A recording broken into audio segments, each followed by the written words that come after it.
Hello everyone. Welcome to another tutorial of REST API series. My name is Jairaj and thanks for joining again. So till now in this series we have seen many important topics such as what is REST API, what is web services, and what is the difference between REST and SOAP. And in previous tutorial we have seen how to design URI and its guidelines. So moving ahead in this series, in this video we will discuss HTTP methods and their utilization. But before starting this video, hit that red subscribe button to support this channel so we can keep providing you good quality videos. And don't forget to like and share because our goal here is to provide knowledge to as many people as possible. So let's start this video.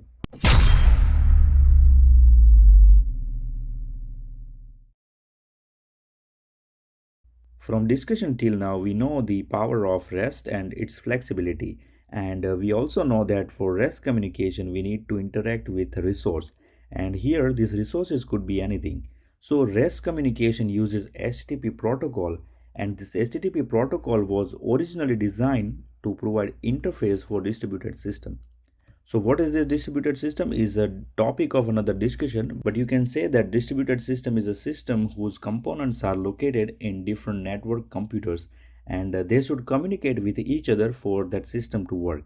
So this interaction with resources happens using protocol and it happens by transferring and by manipulating those resources. So to understand this providing interface to the interaction, take an example of our coding. So in Java, we have interfaces and there are methods inside these interfaces. So when we implement that interface in our class, we define those methods and client can call those methods based on the requirement. So same way in HTTP, we have methods for standard operations on resources. And this HTTP method helps to understand client's intention behind calling the API. So as we have discussed in previous tutorial that there are multiple segments of REST communication flow such as HTTP methods, HTTP headers, response code, request and response body. So to make communication clearer, all segments of communication are important and it happens when all segments work as expected. In our previous tutorial, we have seen the importance of URI and how it is not just a link. It is more than that. It represents things such as resource relationships. So same way, HTTP method have its own importance. So let's discuss them. So HTTP methods can also be referred as HTTP verbs.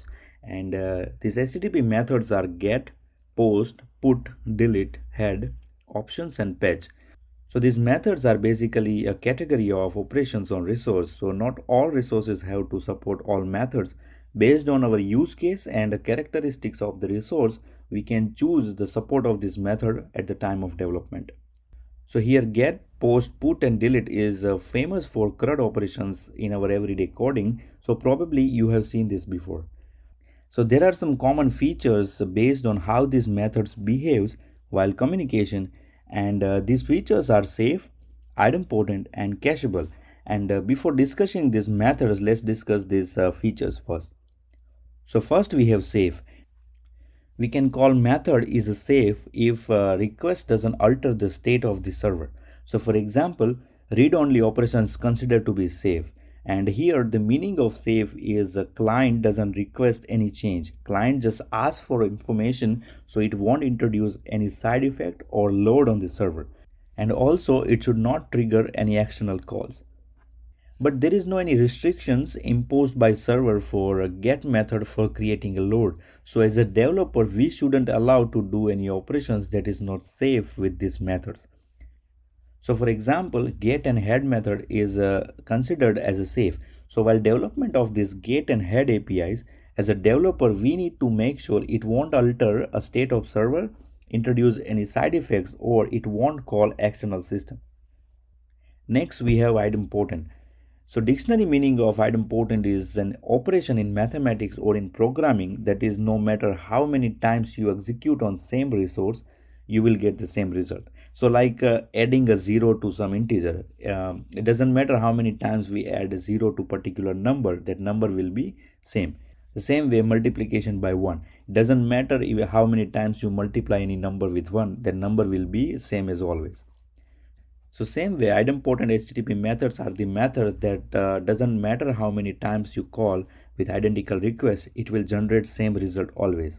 And here we shouldn't count the errors and the resource expiration issues.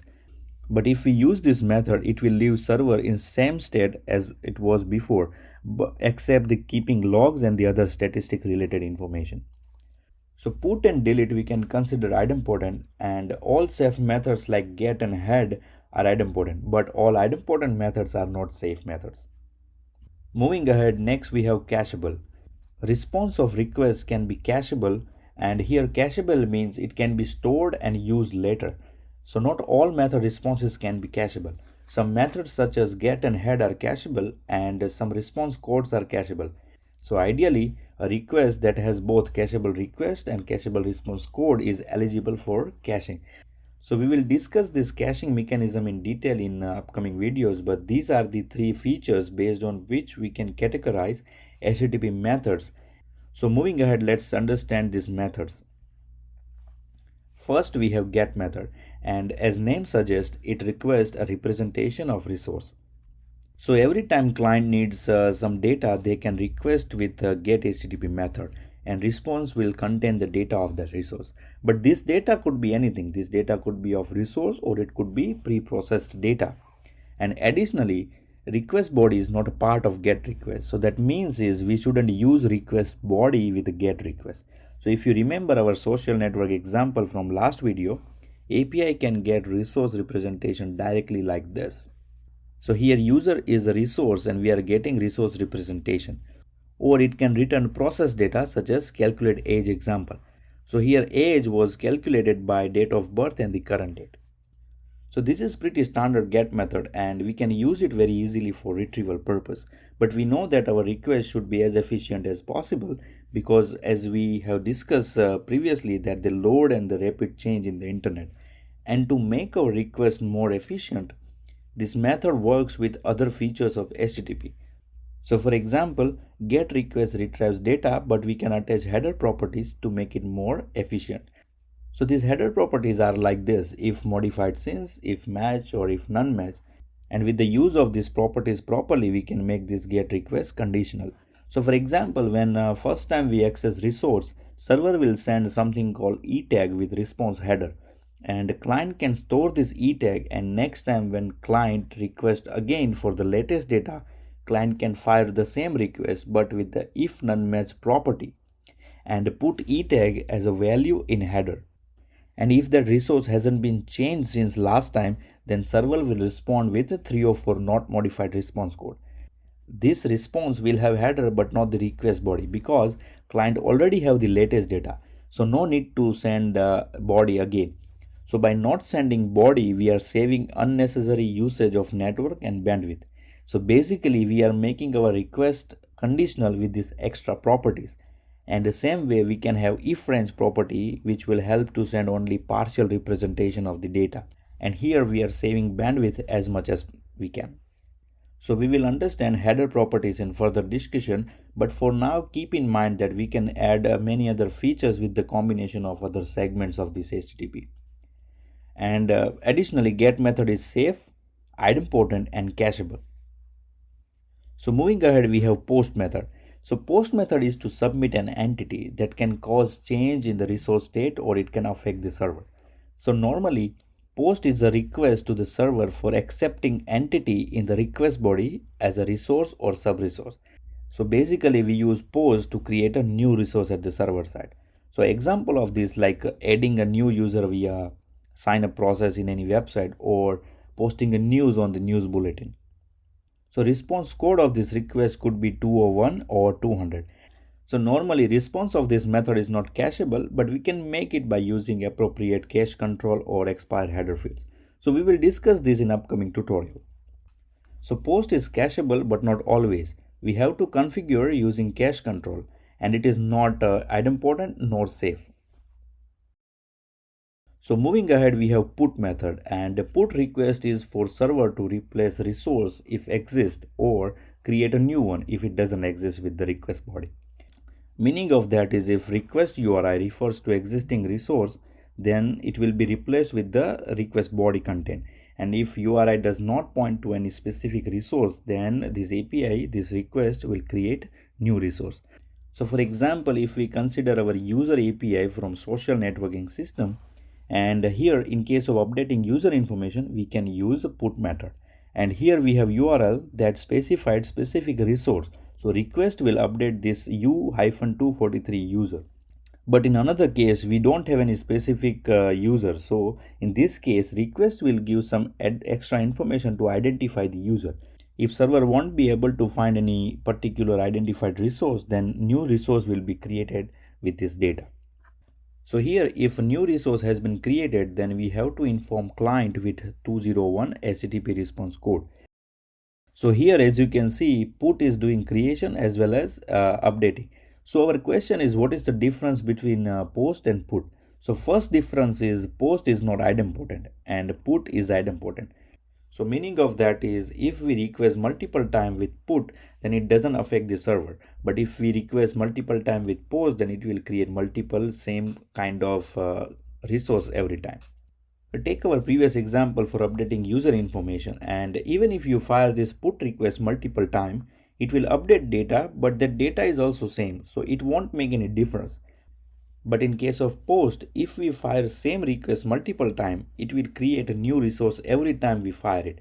So this is because put tries to identify resource with request, whereas post doesn't identify anything. So basically difference is in the meaning of the URI. So with different methods, same URI have different meanings. And additionally, response of put method is not cacheable and put is idempotent, but it is not safe method.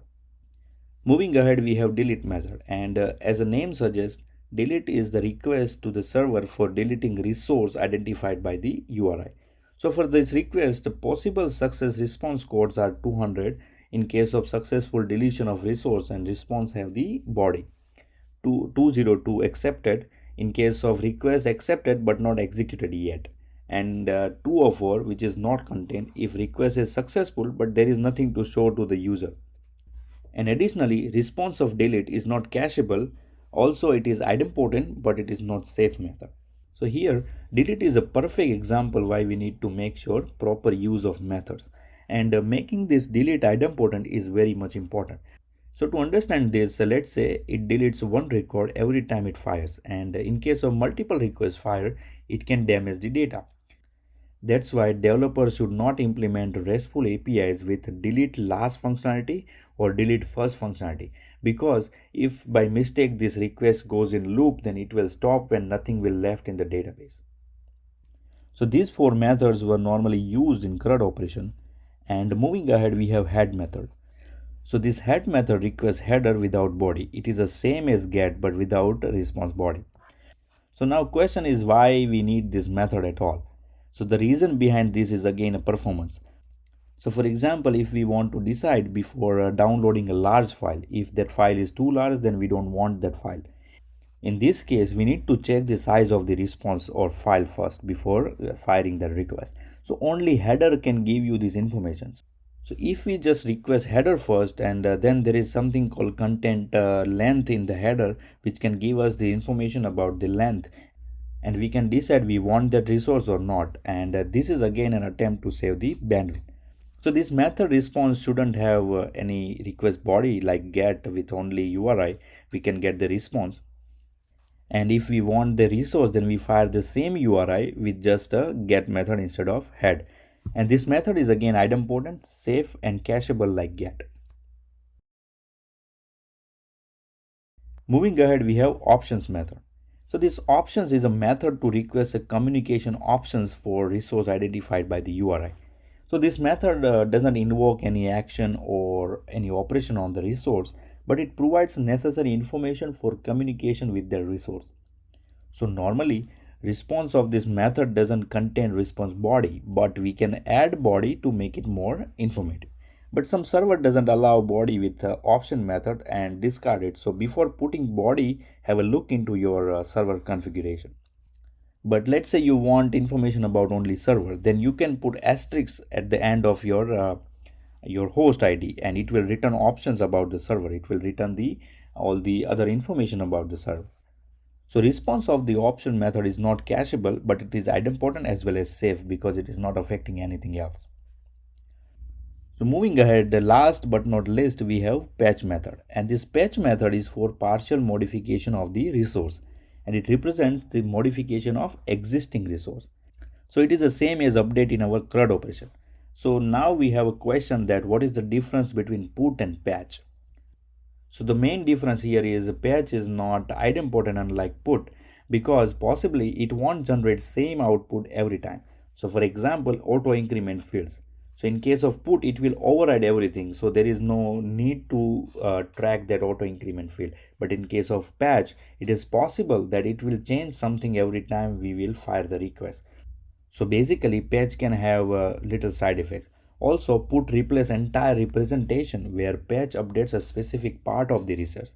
So response of patch is not cacheable and it is not idempotent nor safe. So these were all the HTTP methods and we have to make sure we use proper method all the time.